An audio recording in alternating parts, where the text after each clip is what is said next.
안녕하세요. 중앙루터교회 최준 목사입니다.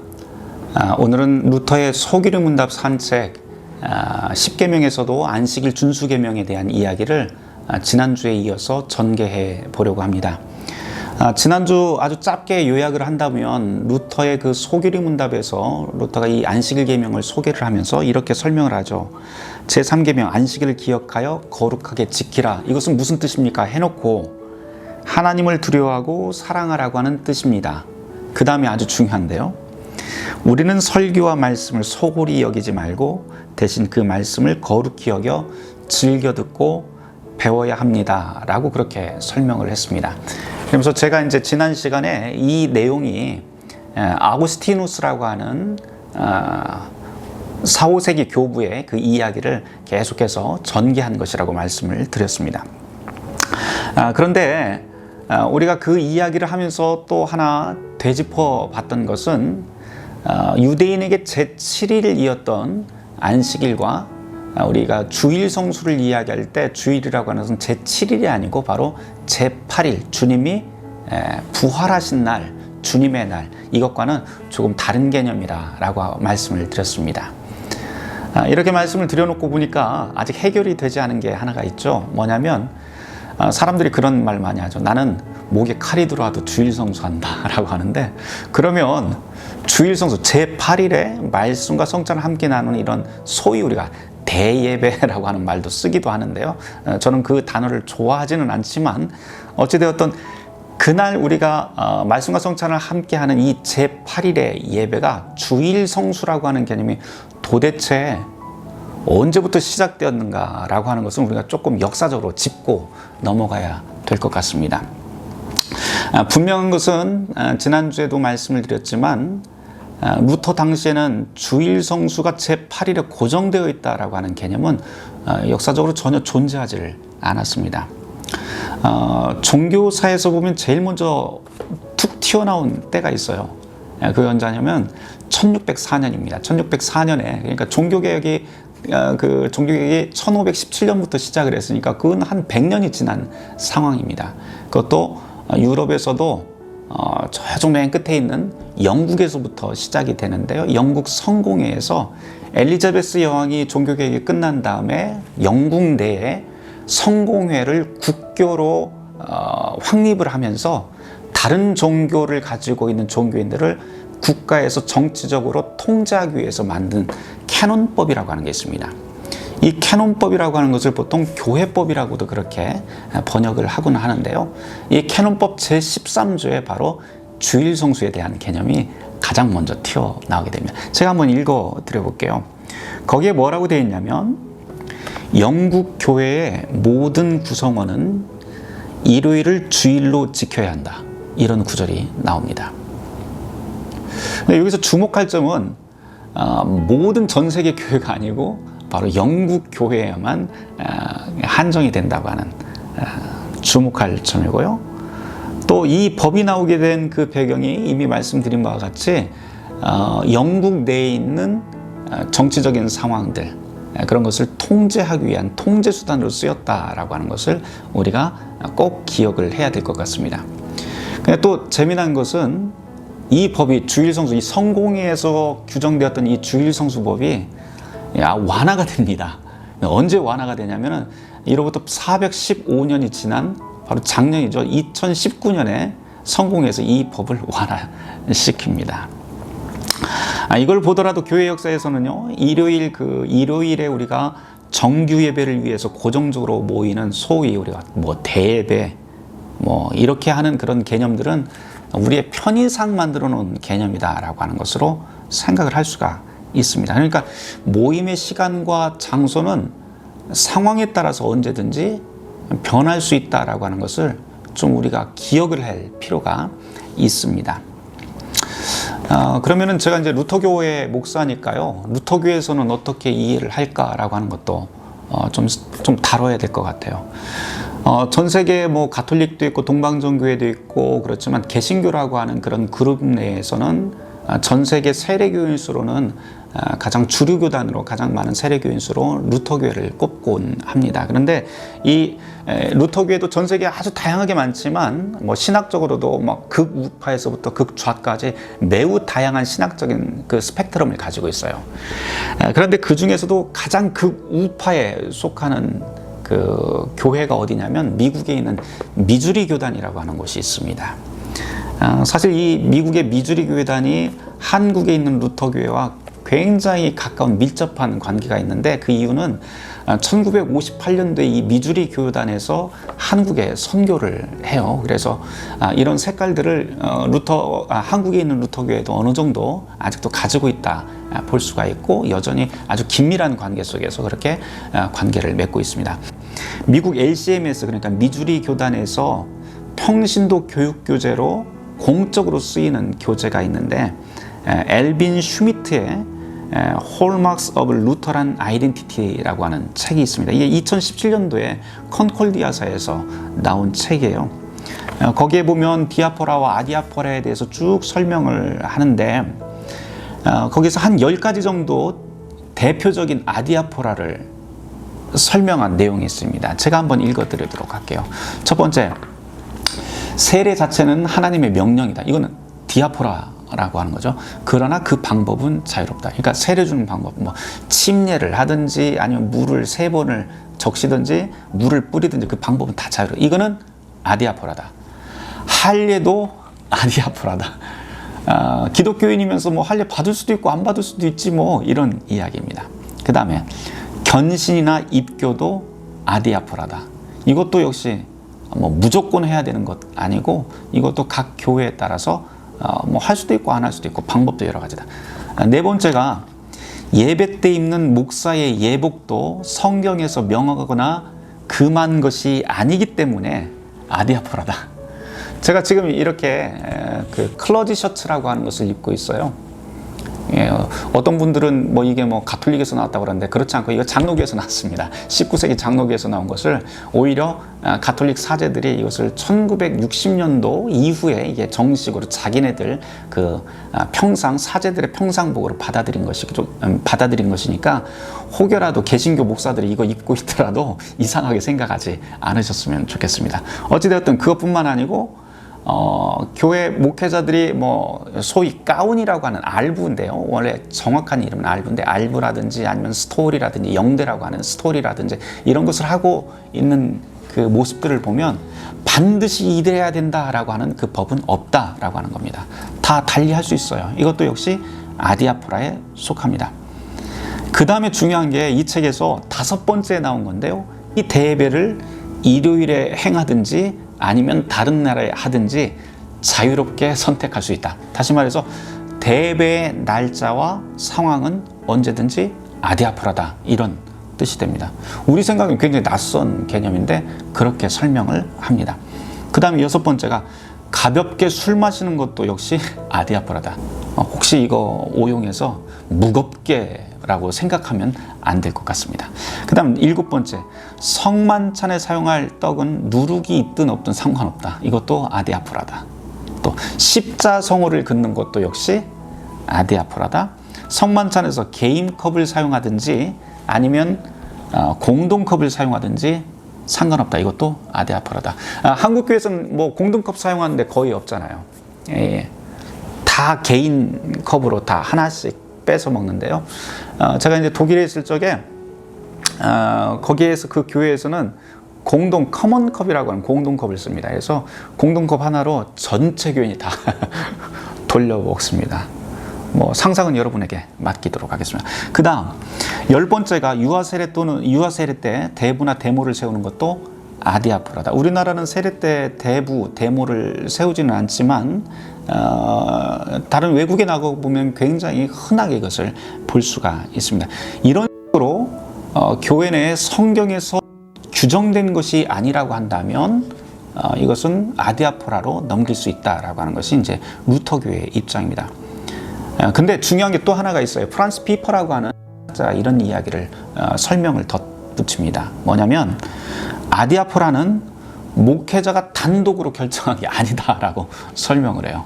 그래서 해도 되고 안 해도 되는 것은 언제든지 전체 회중, 자기가 맡고 있는 교회 공동체와 합의를 해야 되는데 신학적인 이유를 가지고 설득을 하고 그것을 같이 이해를 했을 때 그것을 행동으로 옮길 수 있다라고 하는 그런 이야기를 합니다. 그래서 아디아포라는 목회자가 단독으로 결정하는 것이 아니라 전체 회중, 교회의 교인들과 상호 합의에 따라 정해지는 것이다 라고 그렇게 루터 교회에서도 가장 우파에 속하는, 그러니까 가장 근본주의적인 교회라고 말하는 미국 미조리 교회에서 평신도들에게 이렇게 가르칩니다.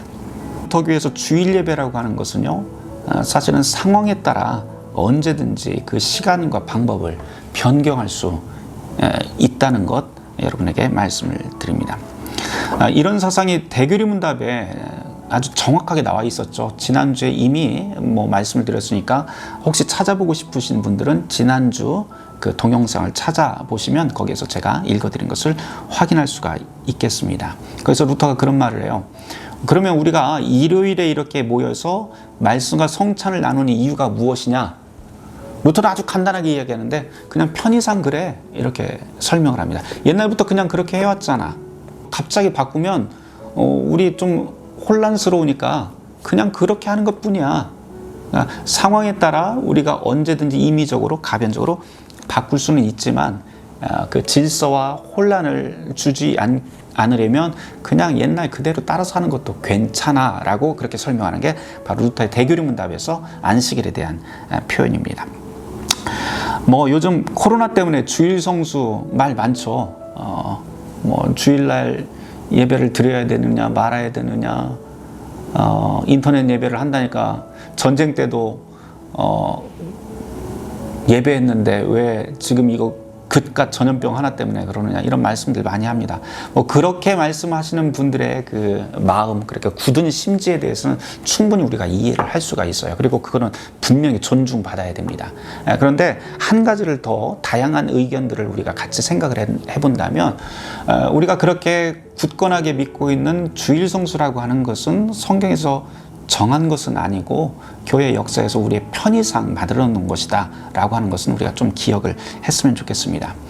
그리고 또 한 가지, 지난주에도 말씀을 드렸지만 그렇게 우리가 주일 성수를 계속 고집하시는 분들 또는 그것을 꼭 해야 된다고 하시는 분들이 가진 아주 순수한 마음을 우리는 꼭 기억을 해야 돼요. 뭐냐면 참된 신앙인이라고 한다면 언제든지 그 말씀에 대한 그 갈망을 가지고 있고 성찬을 받으러 교회로 뛰어나올 수밖에 없다고 하는 것. 우리의 마음이 그렇다면 우리의 마음은 언제든지 우리의 육체와 함께 움직일 수밖에 없다는 것을 우리 그 주일 성수를 주장하시는 분들이 그렇게 그런 마음을 가지고 말씀하신다라고 하는 것도 이해를 해야 될 것 같습니다. 중요한 건 그예요. 말씀과 성찬, 그 예배에 대한 갈망이 정말 우리에게 있는가라고 하는 것. 그리고 또 한 가지 중요한 것은 개신교 예배가 그렇게 갈망을 가질 수밖에 없는 것은 예배는 내가 무언가를 만들어서 하나님께 자꾸 올려드리는 그런 탈진하는 작업이 아니고 하나님이 우리에게 주시는 선물이다. 지치고 힘든 사람들을 불러서 하나님이 말씀과 성찬으로 쉼을 주는, 안식을 주는, 그리고 다시 일상으로 들어가서 일을 하고 힘차게 살아갈 수 있는 용기와 힘을 주는 그것이 바로 예배다라고 하는 것을 여러분이 꼭 기억하셨으면 좋겠습니다. 한 가지 더 덧붙여서 말씀을 드리고 싶은 건 루터가 그 안식일 계명을 설명을 하면서 단순히 한 개인에 대한 이야기를 하는 건 아니다라고 하는 것을 여러분들이 좀 염두에 두셨으면 좋겠어요. 뭐냐면 루터가 그 말씀을 거룩히 여겨서 즐겨 듣고 배워야 합니다라고 말을 할 적에는 혼자만의 이야기가 아닙니다. 이것은 항상 함께 우리가 살아가는 곳에서 함께 이웃과 함께 하나님과 이웃과 함께 이 거룩한 말씀을 어떻게 실천하면서 살을까라고 하는 것을 고민하고 연습해야 된다. 그래야만 이 날이 거룩하게 된다라고 루터는 대교리 문답에서 그렇게 설명을 하고 있습니다. 그러니까 우리의 은총의 선물로 우리를 채우고 하나님 나라 방식으로 사는 그 거룩의 연습을 이웃 속에서, 세상 속에서 해야 된다라고 하는 게 바로 이 안식일 계명을 가르치는 루터의 마음이라고 할 수가 있죠. 사실 가장 기본적인 이 안식일 개념을 생각을 해보면 우리가 일과 노동을 중단하고 쉬는 겁니다. 그런데 사실은 우리가 살다 보면 그게 쉽지 않아요. 세상이 그런 거를 요구하지 그런 가만 놔두질 않습니다. 뭔가를 계속 해야만 생존할 수 있는 그런 시스템 속에서 우리가 살아가고 있죠.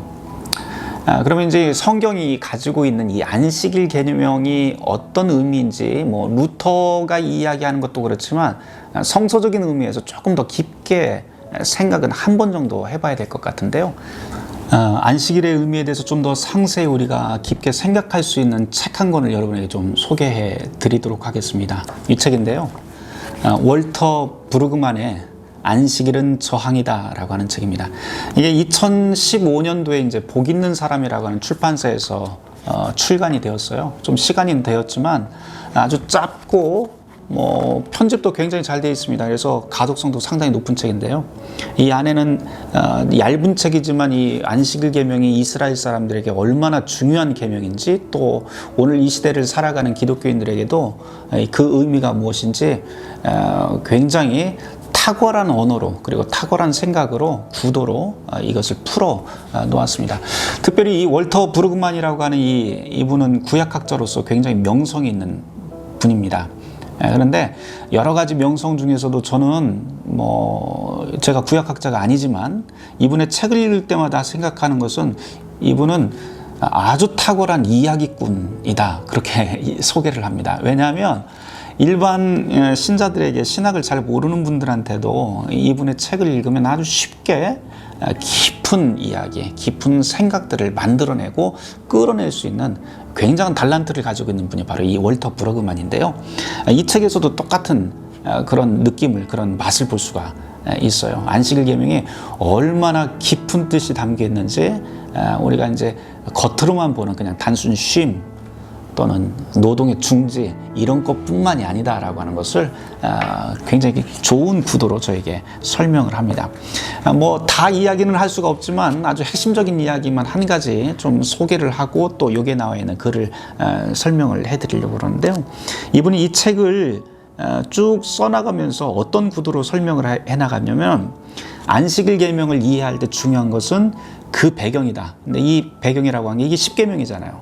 십계명은 출애굽을 해서 광야에서 시내산 위에서 받은 것인데, 하나님께 받은 것인데, 그러면 그 이전에 그 이스라엘 백성, 광야 백성들이 살던 곳은 애굽 땅이죠. 거기에 통치자는 바로 바로입니다. 우리가 파라오라고도 그렇게 이야기를 하는데요. 이 바로의 통치라고 하는 그 세계, 바로가 통치하는 세계와 하나님이 보여주시고 이 계명을 통해서 보여주시고 추구하는 세계, 이 백성들, 하나님의 백성을 인도하는 세계는 전혀 다른 세계다라고 하는 것을 안식일 계명이 가장 중심에 서 있다라고 하는 그런 논지로 펼쳐 나갑니다. 예를 들어서 이런 거죠. 바로의 세계라고 하는 것은 한없이 욕망을 추구하는 세계예요. 그래서 쉼이라고 하는 것이 없습니다. 경쟁과 그리고 생존의 세계가 바로 이 바로가 통치하는 바로의 세계입니다. 이거를 이제 이 월터 브루그만은 이게 죽음의 시스템이다라고까지도 그렇게 이야기를 하는데요. 하나님이 이 죽음의 시스템을 넘어서는 생명의 시스템으로 인도한다. 거기에 하나님이 이 안식일 계명을 통해서 말하는 세계가 무엇이냐라고 이제 설명을 하는데요. 거기에 이제 브루그만은 이렇게 이야기를 해요. 우리가 탈진하는 세계가 아니고 모두가 함께 공존하며 연대하고 함께 쉼을 얻고 위아래가 없이 함께 살아가는 세계가 바로 이스라엘 백성에게 십계명을 통해서 보여주신 세계다라고 그렇게 이야기를 합니다. 그러니까 여기는 단순한 멈춤, 단순한 노동의 쉼, 이게 안식일 계명의 진짜 의미는 아니고 그보다 더 깊은 의미가 있다고 하는 것이죠. 그러면서 우리가 하나님의 백성이라고 한다면 절대로 이 바로의 세계를 부러워할 필요가 없다. 오히려 우리에게는 더 부러워할 세계가 이 성경 안에 주어져 있다는 것을 이 책을 통해서 이야기를 합니다. 뭐 여러 이야기가 있지만 제가 그 중에서도 이 책에서 70페이지에 나와 있는 70페이지에서부터 그 출애굽기 20장 8절에서부터 11절 말씀을 쭉 인용을 하고 설명을 하는 구절이 있는데요. 그거 한번 제가 짧게 요약을 하면서 좀 읽어 드려 볼게요. 70페이지에 이런 말이 있어요. 모세는 시내산에서 파라오 이후의 새 언약 공동체에 이렇게 말한다. 안식일을 기억하여 거룩히 지키라. 엿새 동안은 힘써 내 모든 일을 행할 것이나 일곱째 날은 내 하나님 여호와의 안식일인즉 너나 내 아들이나 내 딸이나 내 남종이나 내 여종이나 가축이나 내 문 안에 머무는 객이라도 아무 일도 하지 말라. 엿새 동안 한 일, 그리고 안식일 일곱 번째 날에 이렇게 하라는 그 내용을 그냥 출애굽기 20장에 있는 내용을 그대로 인용을 해 놓습니다. 그 다음에 71페이지로 가면 이제 월터 브루그만이 이제 이야기를 시작을 해요. 뭐라고 하냐면, 창조주 하나님이 쉬셨듯이 쉬어라. 네가 쉴 때는 너의 주위에 있는 이웃들도 틀림없이 쉬게 해라 라고 하는 표현을 씁니다. 사실 그래요. 신명기에 쭉 읽다 보면 신명기 15장도 그렇고 24장에 보면 이제 안식일에 대한 이야기들이 굉장히 확장되어서 설명이 되는데, 거기에 보면 단순히 혼자에 대한 이야기가 아니죠. 가축이나 객 또는 그 중에서도 특별히 이스라엘 백성들에서 3대 약자라고 이야기하는 홀로 된 여인, 그리고 고아, 그리고 부모를 잃어버린 고아, 그리고 또 하나는 바로 나그네들을 잘 섬기는 것. 이것이 이제 하나님의 뜻이라고 하는 내용들이 거기서 쭉 펼쳐지는데요. 다른 말로 하자면 이게 안식일 계명이라고 하는 것은 그렇게 혼자 살아가는 것이 아니고 모두가 함께 연대해서 살아가는 것, 그것을 지향하는 세계를 하나님이 말씀하고 있는 것이다 라고 이야기를 합니다. 그 다음에 파라오의 세계라고 하는 것은 그것과 정 다른 세계죠. 다시 말해서 아까 말씀드렸다시피 이것은 경쟁과 그리고 노동의 세계, 그리고 누군가를 밟고 일어서는 성공 시스템, 이거를 죽음의 시스템이라고 설명을 합니다. 그래서 71페이지에 무슨 이야기를 하냐면, 죽음의 시스템에 의지하여 살아가는 사람들은 이렇게 될 수밖에 없다. 생산에 도움되지 않는 부모나 동포를 천대할 수밖에 없다. 두 번째, 다른 이들이 위협이 되기 때문에 사람을 죽이는 폭력에 가담할 수밖에 없다. 서로 사랑을 주고받는 성관계를 상대를 학대하는 상품으로 전락시킬 수밖에 없다. 그러니까 파라오의 시스템 안에서는 폭력, 그리고 부모와 그리고 동료들을 천대하는 계급 시스템, 또 사랑을 상품화하는 성의 상품화가 이루어질 수밖에 없는 그런 비극적인 일들이 이 파라오의 시스템 안에서 일어난다는 거죠. 그 다음에 보면 자신이 원하는 것을 다른 사람이 갖고 있으면 그것을 강탈할 수밖에 없다라고 하는 말도 하고요. 이익을 얻으려고 왜곡과 말 돌려하기에 빠질 수밖에 없다. 거짓말하는 거죠. 탐욕에 헌신할 수밖에 없다. 이웃의 것을 탐내는 겁니다. 잘 생각해 보세요. 지금 무슨 이야기예요? 우리가 10계명에 나와 있는 이웃사랑에 대한 두 개의 돌판 중에 하나님에 대한 계명과 이웃에 대한 계명이 나오는데, 두 번째 돌판에 나와 있는 그 모든 내용들을 지금 월터 브루그만은 이런 식으로 표현을 한 겁니다. 그 다음에 브루그만이 이런 말을 이어갑니다. 모세는 모든 계명을 낭독했다. 너희가 안식일을 지키면 이제는 그럴 필요가 없다라고 이야기를 해요.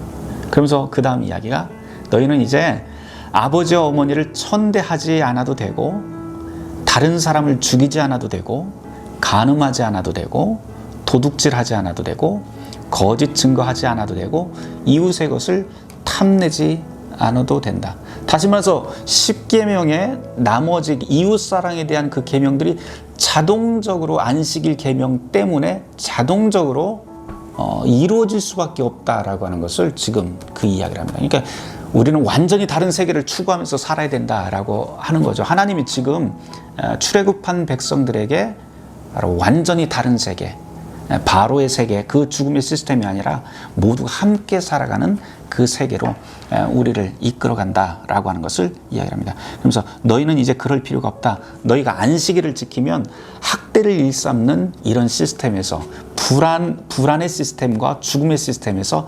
빠져나올 수 있다라고 설명을 합니다. 그러면서 이제 이 안식일 계명을 브루그만은 이제 예수님의 산상 설교, 마태복음에 있는 그 산상 설교와 같이 이어서 또 쭉 설명을 해요. 기가 막힌 설명들이 이 안에 나옵니다.